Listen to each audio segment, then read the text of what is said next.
Hi dear friends and subscribers, welcome to the Cricket Happening Show. And well, this is not a good thing which has happened for the West Indies today. Unfortunately, West Indies, by the cruel rule of the Duckworth-Lewis method and due to rain, where the Duckworth-Lewis method always comes into the picture, West Indies were thrown out of the competition today by South Africa. And if you look at the history, South Africans were the ones who always had the rough end of the stick whenever the Duckworth-Lewis method was coming into the picture in the past.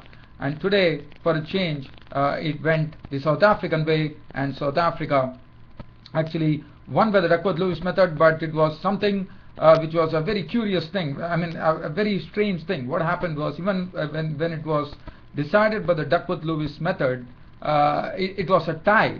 Both the scores were tied just because Kieron Pollard's wicket was lost in the 27th over. The first ball was being bowled by Ryan McLaren, and that had a big bearing on West Indies actually continuing in the tournament, because had Kieron Pollard stayed, the scores would have been level and West Indies would have actually gone into the semi-final. But on the other hand, just because Kieron Pollard's wicket was gone, and then rain came in and the umpires had to really stop play, that was when the Duckworth-Lewis method was analyzed, and it said that because South Africa had even though the score was on par, both the scores were 190, West Indies had the par score of 190, but the problem was that they had lost a wicket of Kieron Pollard. As you know, Duckworth-Lewis has this very one probably say it would be a very strange feature, but that is how cricket goes. So Duckworth-Lewis decided, because of that wicket falling, it went into the favor of South Africa, and South Africa will be very happy now that they have reached the semi-finals now, and South Africa had a better run rate too. So now, just talking about this match, it all happened, but unfortunate, you can't really question Kieron Pollard, because West Indies, but the match was really well set at that particular stage, because the equation was, if the match would have gone, it would have been 29 balls remaining in the match and 41 runs to get, and they had Darren Bravo, the captain of West Indies, at the crease, who was a good batsman, and Sammy the other day smoked India totally in the final overs. He was there at the crease, and you could never say anything could have happened. Probably West Indies could have definitely won the match with a bat, or probably South Africa would have done some good bowling and won the match. But for the match to be ruled out by the Duckworth-Lewis method because of rain, well, unfortunately that's the case. That is how, as I said, that is how cricket is governed, I would say, by the Duckworth-Lewis method, especially when the rain comes into the picture. So just leaving that, so I just wanted to talk about that. But now, going forward, as far as the match was concerned, South Africa had one good thing going today. They had Dale Steyn back in their ranks, so that was a major plus for them. And it was very gloomy. The match didn't start early. It was a rain truncated affair. In fact, the overs were reduced to 31 overs, and West Indies were the ones who won the toss, and very rightly so inserted the South Africans in. South Africa today, they had a very good start, and this was something which has been pretty lacking in the previous matches. Colin Ingram was looking full of form today. He also showed that he was a good timer of the ball, but what was good about him was also he was hitting some powerful strikes for sixes. He hit 2 sixes in all, and he was dealing with Sunil Narine in a very good manner. And one thing for West Indies today was that Kemar Roach was not there. Tino Best was in his place, but Tino Best was bowling at a blistering pace today. But well, probably his line was a bit awry, and that's what enabled Colin Ingram and Hashim Amla to take advantage of the bowling of Tino Best and Ravi Rampal. Sunil Narine, as I said, was well read by Colin Ingram off the pitch. And also Colin Ingram smote him for sixes. Hashim Amla was working the ball around, and both of them had actually taken the opening partnership to 80 runs in the 13th over. It was pretty good going for South Africa, and then the first wicket fell. Well, Hashim Amla actually was caught at the third attempt by Gale, when Marlon Samuels was given the ball. He was bowling his first delivery. His very first delivery met him with the wicket, as Hashim Amla tried to drive a ball, and Gale actually took the catch on the third attempt. So he was gone for 23 of 27 balls with 2 fours, 80 for 1 at that stage.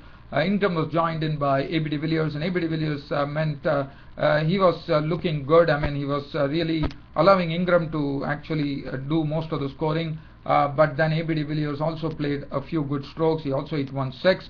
But Colin Ingram was the next to go. After Colin Ingram today was looking very, very good for a century. As I said, he was not only playing with good timing, but also he was hitting some powerful strokes. He was hitting it right down the ground.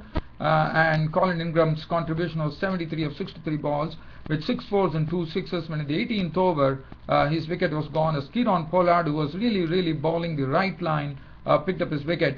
Colin Ingram actually was caught brilliantly by Dan Bravo. So this was the other catch. Actually, it was caught in the deep by Bravo for 73, which made the score 124 for 2. Duminy came in. Duminy couldn't do much. He was caught by Charles with the bowling of Wayne Bravo for 2. He made the score 128 for 3. De Villiers was joined in by Faf du Plessis, who played some good strokes. But A.B. de Villiers then started slowly opening up. And at the time when he was opening up, and it looked like he had already, he would have been definitely confident of actually, he got a loose ball from Rampal and he actually dispatched it through the offside. But Darren Bravo came up with a real blinder. What a catch it was. The ball was going away from him. It dived full length and grabbed onto it, and De Villiers couldn't even believe it. He was absolutely stunned when he saw that he was caught by Bravo. He was walking, caught Bravo, bowled Rampal for 37 of 26 balls with 2 fours and 1 6. So the score at 153 for 4 at that stage. And then there was a very exhilarating partnership between David Miller, who also found his bearings today with some big hits down the ground. As you know, he has the capability of bringing off those big hits, and today it was there for all to see. He deposited Kieron Pollard onto the stands for a 6. He went after Sunil Narine. In fact, as I said, Sunil Narine was today Sunil Narine was really taken apart especially by Colin Ingram and David Miller. And David Miller smoted him for 6s. This was a very good partnership. There was a 68 runs partnership in 8 overs. We took the score to 221. That was the time David Miller, after David du Plessis was the next to go, as they got the batting power play was taken a bit earlier, they got some useful runs, but they also lost the wicket of David Miller. He's gone for 38 of 29 balls with 1 4 and 3 sixes. And then towards the end, Faf du Plessis, after making a very good 35, he was gone of 32 balls, 3 fours and 1 6. David Miller was caught by Sammy for 38 of 29 balls, 1 4 and 3 sixes. McLaren was not out on 7. Peterson not out, and 230 for 6. It was a very good score by South Africa under the circumstances, and especially after they got a good start from Colin Ingram and Hashim Amla. 230 for 6. The bowling figures: Rampal 6 overs, 1 for 37. Tino Best 5 overs, went for 35, but he bowled with lots of pace. Sunil Narine 7 overs today, not looking good at all, none for 47. Sammy 2 overs, went for 18. Bravo's 5 overs cost him 43 runs and 2 wickets. Samuels bowled 2 overs, 14 runs and 1 wicket. And Kieron Pollard 4 overs, 1 for 30. As far as West Indies were concerned, they started off, it was a good battle between Dale Steyn and Chris Gale. Normally Steyn is the one who always wins the battle with Gale, but today Gale really hit some very good boundaries of Dale Steyn. But Dale Steyn, as you know, he bowled excellently. His first 4 overs, he gave away only 12 runs. He was absolutely on the mark after coming from that injury. Charles played a few good strokes, played a few bold strokes there, but the first wicket to go off, that was of Charles. As Charles was gone, as he was caught by De Villiers, Steyn was the one who was the bowler, and Charles actually trying to actually pull a ball from Steyn, actually top edge. De Villiers took the catch. He was gone for 16 of 26 balls with 2 fours. That brought in Devon Smith to partner Gale. Gale, well, he was definitely he was not really going slam bang. He was really playing very well. In fact, he was really playing in a mature fashion. What he was doing is he was waiting for the loose ball to really give it a good thump, and that's what he was precisely doing. He also hit one very good 6. I thought it was the bowling of J.P. Duminy that he sent it soaring over the stands, the partnership slowly started gaining momentum with Devon Smith coming in, and Devon Smith was really keeping the scoreboard busy. As he came in, And what was good about Devon Smith was today he came in the place of Ram Naresh Sarwan, and he really grabbed it very well. I thought he was looking very impressive with his stroke making. He was playing some bold strokes, and in fact he also came down to Chris Morris and actually spanked him for 4, and so that was looking good. And things were going on well. Suddenly the momentum was really gathering for West Indies at that particular time, with Gale slamming a 4, and then Gale's wicket was gone as Morris came in and he picked it up as Gale tried to whack him through the offside. Du Plessis at point, bringing off a good catch. He was gone. Caught Du Plessis, bowled Morris for 36 of 27 balls with 5 4s and 1 6, which made the score 75 for 2. And Devon Smith, after playing a good hand of 30 of 29 balls with 4 4s, was the next to go, as he was. Peterson was the best bowler, no doubt about it. He was bowling a very good line. In fact, in 3 overs, he had just given away 7 runs and captured a wicket as he took Devon Smith's wicket. LBW bowled Peterson for 30, and then Darren Bravo came in and joined Pollard. Darren Bravo joining Pollard, it was Marlon Samuels who came in. Sorry about that.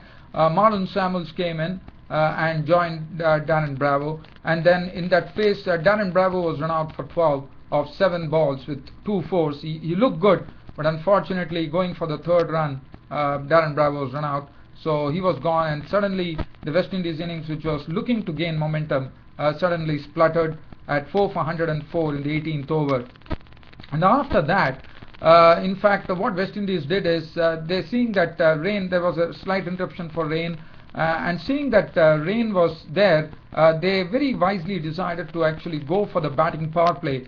And the batting power play yielded a lot of runs for West Indies, and that was the time it was looking like West Indies were getting the match under real control, as Marlon Samuels really opened up, smashing boundaries and sixes at will, and he was hitting them very big. In fact, he sent one of those balls, I thought it was of Sotsobe, into high territory, and he also sent Robin Peterson, or Dumini, I thought, out of the ground for a massive 6. And in the batting power play, suddenly things started looking up for West Indies as they piled up a lot of runs, with Marlon Samuels going aerial, smacking sixes of Sotsobe and Dumini. And in fact, and then Pollard also joining the fun, because Pollard was also there, but Pollard was playing second fiddle, but Marlon Samuels was smashing them all round. And because of that smashing of Samuels, which got him 48 runs of 38 balls with 6 4s and 2 6s, and also before Samuels got out, he also spanked Steen down the ground for a 4. And the score was looking good at 162 for 4 in the 24th over, with Kieron Pollard and Samuels at the crease, and that was the time this wicket of Samuels was a very big wicket, as Steen actually plucked up his middle stump for 48 of 38 balls with 6 4s and 2 6s, but Samuels was the one who really gave a real injection of runs to this West Indies innings, to really give it a lot of spirit.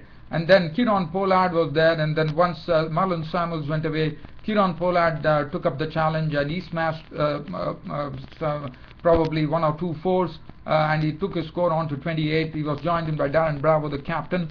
And as I said, at 190, it was the 27th over, the batting power play was all over, and it was looking like West Indies had everything under control. And this was the time Pollard actually trying to hit a ball from Ryan McLaren at the 27th over, couldn't really time it, got a top edge. Dale Steen took the catch, and Kieron Pollard had to go. Caught Steen, bowled McLaren for 28 of 23 balls with 5 4s, with West Indies requiring another 41 runs to win of the next 29 legal deliveries. And the rain started becoming a bit heavy, and that was it. The umpires had to call off play. Dwayne Bravo was not out on 8. Darren Sammy had not even faced a single delivery, and West Indies, unfortunately, by the Duckworth-Lewis method, was ruled out of the competition. So South Africa going to the semi-finals. West Indies finishing at 190 for 6 of their 26.1 overs. Bowling, well, Dumini 3 overs, none for 29. Sotsobe 6 overs, none for 37. Steen was good, none for 2 for 33 for him. Morris bowled 4 overs, 1 for 30. And Peterson 1 for 22, I thought was the pick of the bowlers today. McLaren 3.1 overs, no made, 1 for 34, went in for some heavy tap. And Colin Ingram of South Africa was named man of the match. But as I said, it's very sad to see the West Indians, the Calypso Charmers, being out of the ICC Champions Trophy 2013, but that is the case. West Indians are out of the competition now. South Africans go into the semi-finals. Now, as far as I don't have much time here, but tomorrow there is a crunch game coming. We know when the India-Pakistan game tickets were available, we were told that in 30 minutes flat, all the tickets for the India-Pakistan game were sold out. I'm sure that crowd is definitely going to come because there is no dead rubber between India and Pakistan, even though Pakistan are no longer in the competition. Well, as you know, any India-Pakistan match is very good. And one thing I would like to mention here, India have always defeated Pakistan in the World Cup, but Pakistan have a good record over India in the Champions Trophy tournaments, where there are only 2 times that India and Pakistan have clashed, and Pakistan have won both those matches.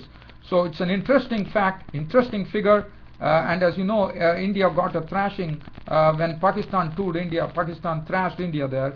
So definitely we have a great game on hand. As I said, the match is not over. It's India-Pakistan. It's a crunch game. Whether Pakistan are still alive in the competition or not, that doesn't matter. Any India-Pakistan game is a crunch game, and it would be a war of the titans. And the only thing that goes in India's favor is India's morale is totally lifted because they're already into the semi-finals. Pakistan morale is a bit dented because they are not into the in the competition, but doesn't matter. As I said, both India and Pakistan teams will play with their they will go in full flight in this particular match and really make it get a lot of entertainment for the fans tomorrow when the match actually is played before a real capacity crowd, because as I said, all the tickets have been sold out, and I'm sure whoever has paid for the tickets, whatever be their nationality, whether Indian or Pakistan, I'm sure they will be there at the ground to witness this wonderful spectacle which is going to unfold tomorrow between India and Pakistan. That's it from me, your host Ram, for the cricket show for today. See you all tomorrow with the match report on the India-Pakistan game. Until then, it's goodbye. Thank you.